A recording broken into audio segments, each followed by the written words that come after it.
Hey, before we jump in, today's episode is going to have Copy Ann's very first sponsors. I edit my own podcast, so if the insertion of these sponsors is a little clunky, trust me, I know I'm figuring it out.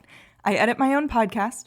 Please do not pitch me your services, and these sponsorships will improve over time. If you'd like to become a sponsor of Copy Ann, you can reach out to me via email at samantha@nomadcopyagency.com. Let's dive in.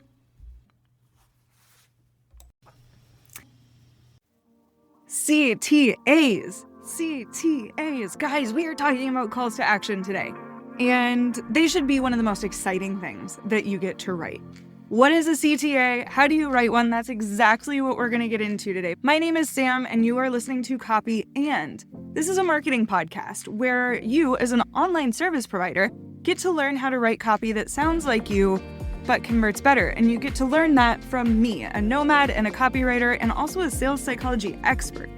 I learned the right way to sell in my 10 plus year sales career, and I've been writing copy for the last 6 and teaching other people how to write great copy as well. So you are here, you are learning from the expert, and what is one of the best ways to sell is to make clickable AF buttons. Because if people aren't clicking your buttons, they're not buying. They're not opting in. They're not ending up in your world. So today, in this episode, the final episode of 4 sales page specific episodes. So if you're wondering where this came from, go back and listen to the 3 episodes before this. We've got sales page best practices, headings that absolutely hook your reader, and the above the fold to make sure that the first portion of your sales page gets people to read the rest of the sales page. If you want that context, go back and listen to those 3.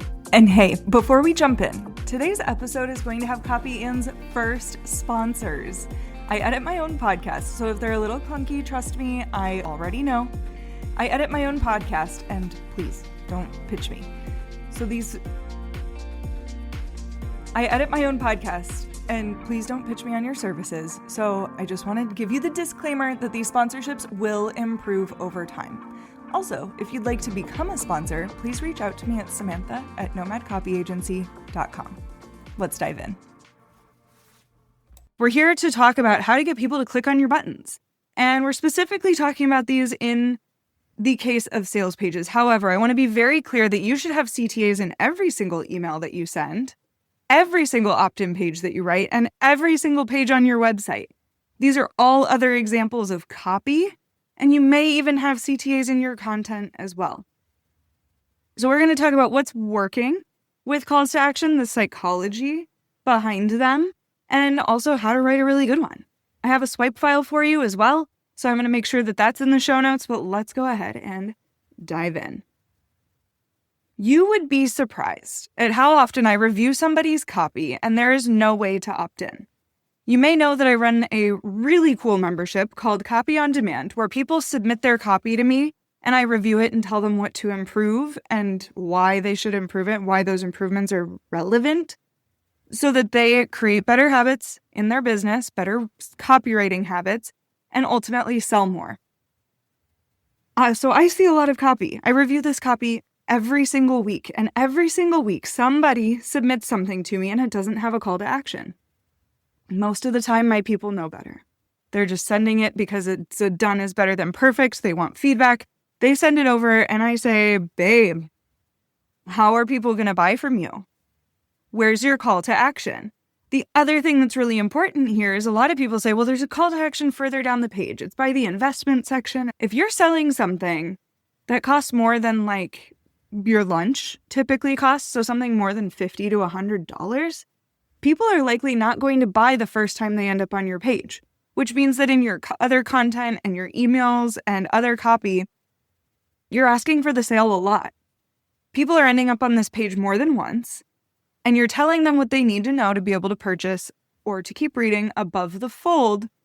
But if there's no call to action above the fold, then they're going to waste time looking around for something. They're going to get distracted and they're not going to buy from you. So your calls to action need to be visible and super freaking clickable.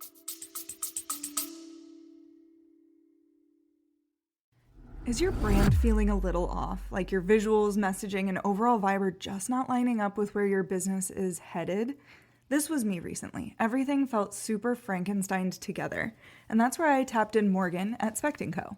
We had a standout brand strategy session, which is a one-on-one deep dive into your brand's foundation so that you can finally show up with the clarity, consistency, and confidence that you know lives inside of you. Through her standout brand strategy sessions, Morgan has helped her clients do things like triple their audience size, double their revenue, and raise their rates by 30% or more, just by having that cohesive brand.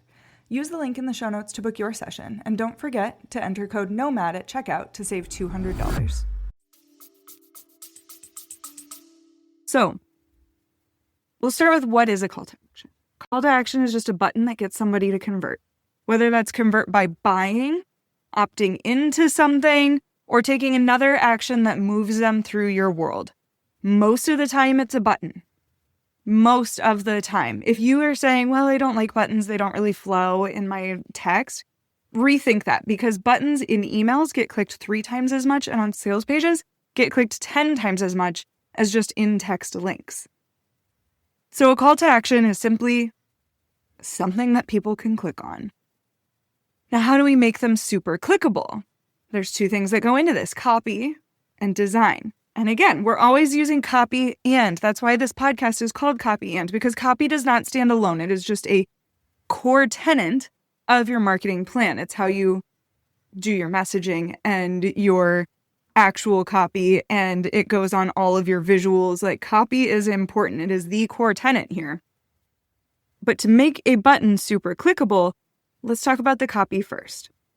There is a book, and if you're watching this on YouTube, you see this book behind me. It's called Identity Marketing by Veronica Romney. And what she says in this book is that when we are getting people to do something, we do not say buy this, we say be this. And that's the difference between a good call to action would be like, it has verbs, it exists. And a great call to action is that it is encouraging people to become something. They are becoming a better version of themselves by clicking on this. And why are they becoming a better version of themselves? We know that sales psychology tells us that people do not buy a thing. They buy because of the feeling that it gives them. And they buy their potential. So when we're writing great copy, examples that I've seen of like very okay copy recently would be download it here, grab it now. I saw one recently that I mentioned this in a past episode that said, yes, please. Yes, please has personality. The first 2 at least have verbs. They don't just want to buy something. Very rarely does somebody wake up in the morning and say, man, I hope that I can purchase a course today. I hope that I can download a PDF today. They wake up in the morning and say, gosh, I really need to get better at designing my own website. Oh my gosh, what I would love to do today would be to cultivate more community in my life. So it's not about a PDF or what they're downloading or what they're doing, although those verbs are good to have on a button. You need to take them on a journey of what they're going to become. So here are a few examples. You could write, click here to download the PDF, or talk about what happens inside of that PDF. Are they going to learn how to design really clickable buttons? Because it could go from click here to download the PDF to start designing super clickable buttons.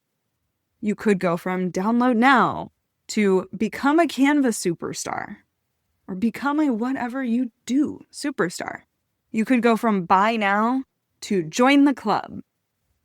Again, you'll remember from past episodes that there's something called Maslow's hierarchy of needs. And basically he's a long gone, as far as I know, social psychologist. And he understands that once our basic needs are met, then we get to start moving into things that get us closer and closer to self-actualization.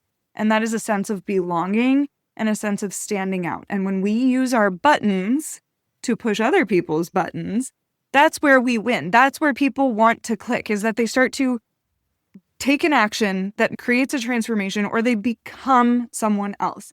They receive community by joining the club.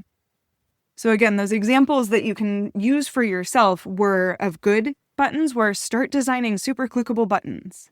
How can you translate that into your industry? Become a Canva superstar. What are you offering people in your course that they could become a superstar at? or join the club. Is your community worth joining?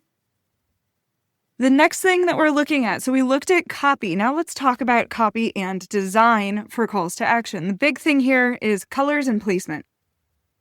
It's not complicated. Don't hide your call to action though. I've seen it before where people will put all of their text on one side of the page and their imagery on the other side of the page. That imagery will eat up a call to action button if the call to action button is below it. A CTA is ultimately well-designed copy, and it needs to go with the other copy on the page. Make sure that your placement of your button is with other copy.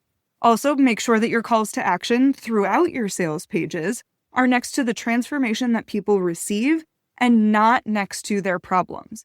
Their problem section will rarely have a call to action in it. You almost always, when you're framing up the solution, want to have a call to action next to that information. We also definitely want to be sure that there's CTAs next to the pricing and also to position your pricing near a call to action. So oftentimes we'll see at the top of a page that says something like, join the club, and then below it there will be a little italics that say something like, only $497 a month. That's what we want. That is where we want pricing and action to be taken together so that we also have that layer of transparency. Another note on placement is that we want to make sure that it's placed pretty centrally and certainly designed to a point that it is, one, very readable. We want sans serif fonts whenever possible. We want them to be relatively short because a really big call to action button just looks goofy. And we want them to be designed in high contrast with the background that they show up on. So if you have a black background, a lime green call to action button would be a great option. We want that button to stand out and be so clear that it's a button. A trend that I've seen in design recently that looks good but is not clickable is to have a button be the same color as the background but only have a border. So let's say it was a black background, it would be a black button with a lime green border. That runs the risk of just looking like plain text, and we don't want to do that, especially if you're using the same font in your body text as you are on your button. It's just not good. Create a situation where people don't know that they should be clicking on it, and you're going to get less clicks, which ultimately for you means less conversions. I'm here to help you make money. If you are listening to this, I want you to make massive dollars on the internet.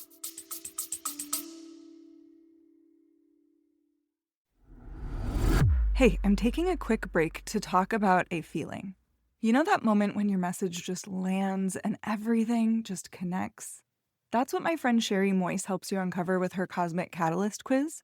It reveals the edge that sets you apart and shows you how to use that edge in your marketing and planning so your results come from alignment rather than guesswork. It's quick, smart, and surprisingly accurate. Go to sherrymoyse.com/quiz and see what's already working for you. The link will be in the show notes.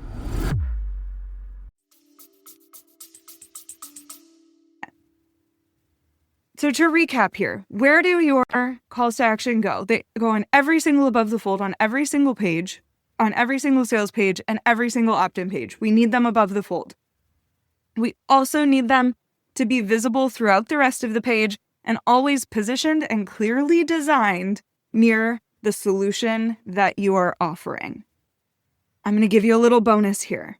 But first, I'm going to remind you that in the show notes, you can grab the Clickable AF CTAs document, the Clickable AF CTAs resource that I created that has a training as well as a swipe file of a bunch of different calls to action that I've seen and that I know have worked. So I encourage you to grab that at the link in the show notes. Also, if you're having issues with writing this and want to get on my calendar, I will make sure that we have that conversation link in the show notes as well. So finally, here's your bonus on these calls to action as we wrap up our sales page series. You're having calls to action on all of your published pages, but they should also be in your emails. And here's what you need to know about emails. 2 things. 1, you need to have buttons in your emails, not just in-text links. They need to be so clear to see. And when it comes to design, make sure that if people are viewing their phone in nighttime mode, where their background becomes black or dark gray, you need to make sure that your button will stand out against that color as well. So we need to have them buttons, and we need to have those buttons as high up in the email as possible. I love storytelling. I love a good, well-written, long email. But if it's not clear what you want people to do from that email early on, they're not going to click through, even if it's a button. So the two things that I want to tell you about CTAs in emails is that we need buttons, not links, and we need to make sure that that button is high up in the email, preferably in the first half. All right, thank you for listening. After this, we are moving out of just talking about sales pages, and I am actually going to take a step back and tell you a little bit about myself and how I got here, because I've told you many times that I have tons of sales experience, tons of copywriting experience. But I want to tell you a little bit more personally how I got here. It includes stories like how I quit my job on a beach in Vietnam. It includes stories like how I made President's Circle at my company and then left it. I've got some pretty wild stories, especially stories that come from having been on the road for several years before kind of settling down here in the US and only spending 3 to 4 months a year on the road, which you may think is also a really long time, but for me, it's just not.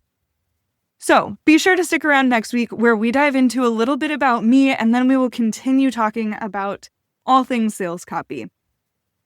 If you have questions and you would like me to cover them here on the podcast, please feel free to reach out. You can find me online at nomad.copy and on LinkedIn at Samantha Burmeister. I can't wait to talk to you. Thanks for hanging out. Be sure to like and subscribe. I know everybody says that in their podcasts, but it truly, truly just lands as like a little kiss on the forehead when I see those things come through. So thank you in advance. I'll see you next week.